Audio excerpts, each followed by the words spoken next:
You're watching the first lesson on squaring numbers. In this lesson, we'll be talking about what it means to square a number and how we apply this. This will follow up with our unit on Pythagorean theorem, and it'll directly use this concept. So if you don't know how to square numbers, please pay close attention to this lesson.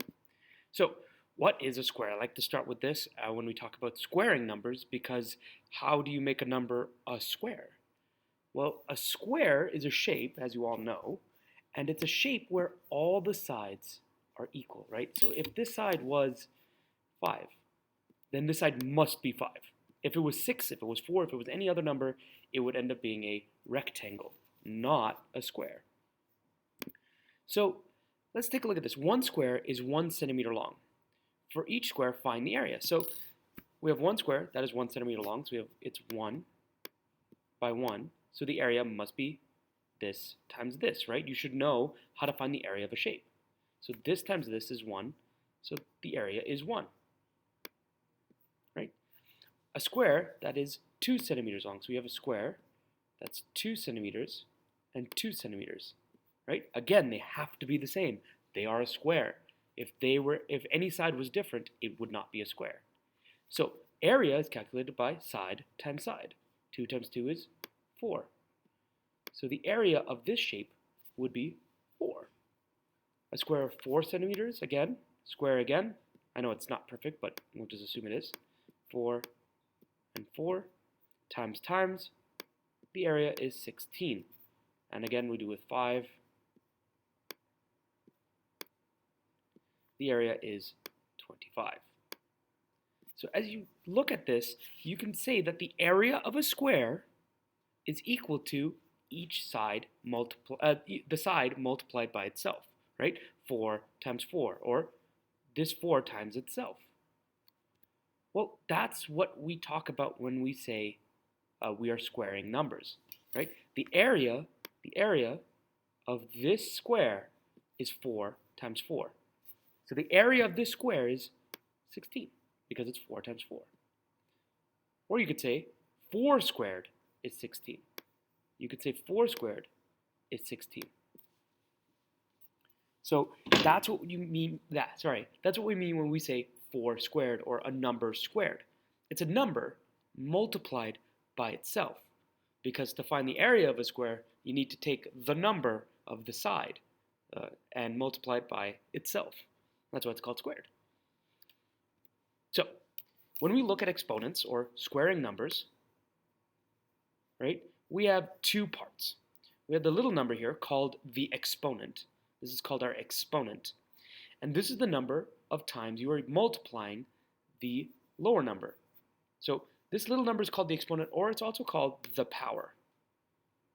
And it's telling you how many of this number you have. This is the number you are multiplying. So this is also called the base. This is also called the base. Right? So the base is the number you're using, and the power is the number of times the number shows up. So, for example, we have 5 squared, right? So 5 is the number we're using, and this number here is telling you how many times that number appears. So 5 squared is saying 5 to the power of 2. So it's saying that I have 2 5s, right? I have 2 5s, so 5 squared must be 25, because this 2 is telling me how many of this number I have. So I have 2 5s, I multiply them together. If this was 5 to the 3, right? If this was 5 to the 3, that would be the same as saying, well, how many 5s do I have? This little number is telling me I have 3 5s. So I write down 3 5s. Sorry, that was awful. And I go multiply and multiply. And so I have 5 times 5 times 5, right? So the little number tells you how many big numbers you have. The little power, the little exponent, the little number tells you how many bases you have. So a common error that I see all the time when someone's doing exponents is they do this. They go, oh, 6 squared? Well, that's 6 and 2, so that's 6 times 2. That is not correct, right? It is 6 times 6, right? This is 12, This is 36. So these are very different numbers. Oops, sorry. 36. That was awful. Let me fix that. There you go. 36, right? Because this little 2 is telling me how many of these I have. So I'm using the number 6. Well, what am I doing with the number 6? Well, I have 2 of them because that's what this 2 is telling me. And so I have 2 6s and I multiply them. It's not 6 times 2. Don't do that. That's bad, all right? The little 2 is saying how many 6s there are. So without a calculator, try and solve some of these questions.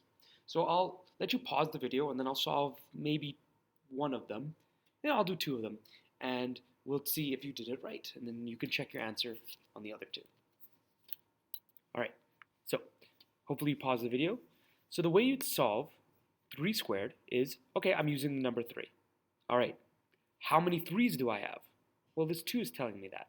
So I have 2 3's. So I go 3 times 3. Well, you should know how to do this easily. That's 9. So 3 squared is equal to 9. And I'll do this one. So I have 9 squared. So I have the number 9. What am I doing with it? Well, I have 2 of them because that little 2 is telling me that.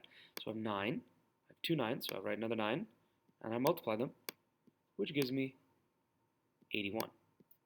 Right? So try these 2 on your own and try and do it. Check your answer with a calculator. Again, the little number is telling you how many of these you have. It's not 8 times 2, it's 8 times 8 because I have 2 8's. Right? So this is a thing that we may be doing later on in class, but we'll just keep moving on from here. So we know what it means to square a number, right? 5 squared is 5 times 5, which is 25. Well, what does it mean to cube a number? Well, a cube is 6 squares put together, right? You take this square, this square, this square, this square, that square, and that square, and you put them together and you have your box, your cube. Well, how do you find volume? Well, volume is found by multiplying the width, the length, and the height. And again, because they're squares, every side needs to be the same. So let's say this was 5. Let's say this was 5. And this one's 5. Well, you go 5 times 5 times 5. Well, how many 5's do we have? Oh, well, we have 3 5's. So we could write it like this. Right? And that's 5 cubed. And the reason why it's called cubed is because it's the same way you find the volume of a cube. All right, so you can try these one on your own. I just did this one for you, so this should make sense. Oh, there's a spelling error. So area is calculated by length times height, and volume is calculated by length times height times width. Right? As you can see in this example. So when you multiply a number by itself 3 times, we know it was cubed. Right? We know it was cubed because it's 4 times 4 times 4. So you write it with a 4 and a little 3 because I have 3 4's. Right? So I write a little 3 there because I have 3 of them. And that's how you write exponents, and that's the introduction to exponents. Exponents can be tricky only because the numbers can get big very fast, as well as that common mistake. They will see 4 to the power of 3, and they would go 4, sorry, that's an ugly 4, times, right, 3. And that would give you 12, but that's not correct because you have 3 4's, not 4 times 3. You have 3 of these numbers, 4, 4, and 4. So hopefully that made sense, and I'll see you next lesson.